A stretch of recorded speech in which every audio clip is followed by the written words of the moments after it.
भाई यंगो पर ये सवारी मिली फ्रेंड्स हाइट्स अपार्टमेंट फारूक आजम से अंदर।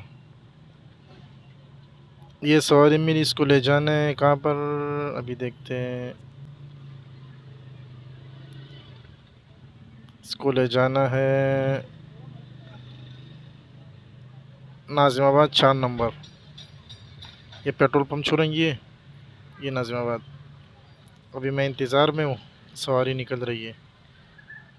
तो इसमें यंगो में मेरी पहली सवारी है। बाकी बाइक या इन ड्राइव पे मैंने सवारी उठाई और इसके अलावा मैंने ऑफलाइन सवारियाँ उठाई 3-4। तो मैंने पहले अर्ज़ किया था मैं ऑफलाइन भी काम करता हूँ। ऑफलाइन के पैसे अच्छे होते हैं, यंगो बाइक एंड ड्राइव के पैसे अक्सर कम होते हैं। लेकिन सराय के बुड्ढा की आज मैंने वीडियो देखी, उन्होंने कहा 7,000 रुपये मैंने कमाया यंगो से। वैसी है ना।